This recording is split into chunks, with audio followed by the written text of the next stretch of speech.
Assalamualaikum dan salam sejahtera. Saya Siti Nurdiati Zaidi dalam Dunia 11 Pagi. Junta Myanmar menahan dua lagi wartawan tempatan. Ia merupakan tangkapan terbaru yang menyasarkan pengamal media. Stesen penyiaran Miyawadi TV melaporkan kedua-dua wartawan itu ditahan pada 15 Ogos lepas. Situ Aung Mien merupakan pengarang majalah Frontier Myanmar dan pengulas radio Voice of America. Manakala Ted Hein merupakan pekerja bebas yang berkhidmat dengan BBC Burmese. Mien ditahan atas dakwaan memfitnah dan menyebar berita palsu. Kain pula dituduh menyembunyikan Mien dan berkhidmat dengan kerajaan bayangan. Kesatuan Eropah EU belum mengiktiraf Taliban atau mengadakan rundingan politik dengan kumpulan itu. Perkara itu ditegaskan Presiden Suruhanjaya EU Ursula von der Leyen. Beliau bagaimanapun akan mencadangkan agar jumlah bantuan kemanusiaan sebanyak 57 juta euro yang diperuntukkan kepada Afghanistan tahun ini dinaikkan. Namun ia bergantung kepada janji Taliban untuk menghormati hak asasi manusia dan wanita selain melayan golongan minoriti dengan baik. Ursula juga berkata Suruhanjaya bersedia menyalurkan dana kepada negara-negara EU yang menerima pelarian Afghanistan. Beliau merancang untuk membangkitkan isu penempatan semula pelarian dalam mesyuarat G7 minggu ini. Sementara itu, bekas Perdana Menteri Britain Tony Blair menyelar tindakan negara barat mengundurkan tentera dari Afghanistan. Beliau berkata keputusan meninggalkan negara itu merupakan tindakan berbahaya dan tidak perlu. Ia satu perkara tragis dan akan mengancam Pakatan Barat dalam jangka masa panjang. Di Afghanistan, kaki tangan kerajaan masih belum dibenarkan kembali bekerja. Sebaliknya, mereka diarah supaya menunggu pengumuman sebelum dibenar menyambung kerja. Sejak kumpulan itu mengambil alih tampuk pemerintahan, sebahagian besar pejabat kerajaan, bank, sekolah dan universiti masih ditutup. Hanya beberapa firma swasta termasuk syarikat telekomunikasi dibenarkan beroperasi.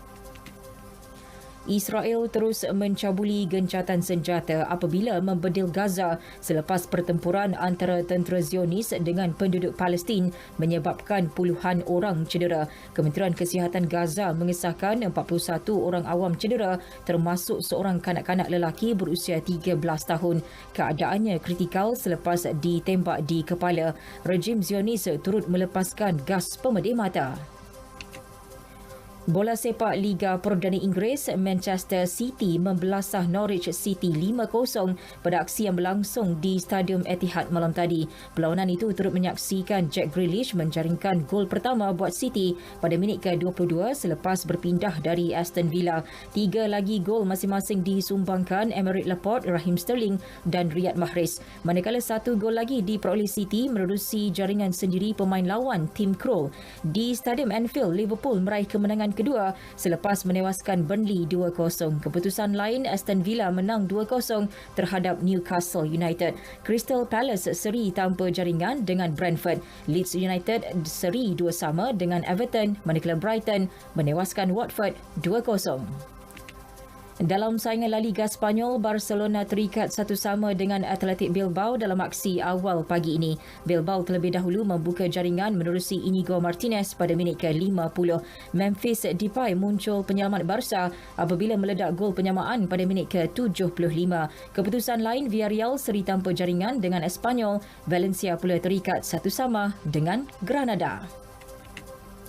Beralih ke tenis, Cincinnati Masters, juara akan ditentukan antara pilihan ketiga Alexander Zverev dengan pilihan keempat Andrei Rublev. Pada separuh akhir, Zverev menewaskan pilihan kedua Stefanos Tsitsipas 6-4, 3-6 dan 7-6. Rublev pula menyingkirkan pilihan utama yang juga rakan senegaranya Daniil Medvedev. Rublev menang 2-6, 6-3 dan 6-3. Ini kali pertama Rublev menundukkan Medvedev selepas tewas dalam 4 pertemuan sebelum ini. Dalam kategori perseorangan wanita, pemain nombor 1 dunia Ashley Barty turut mengesahkan tempat ke perlawanan akhir. Dia mengalahkan Angelique Kerber yang juga bekas pemain nombor 1 dunia 6-2 dan 7-5. Dalam perlawanan akhir, Barty akan bertemu Jill Teichmann yang menundukkan pilihan kelima Karolina Pliskova 6-2, 6-4.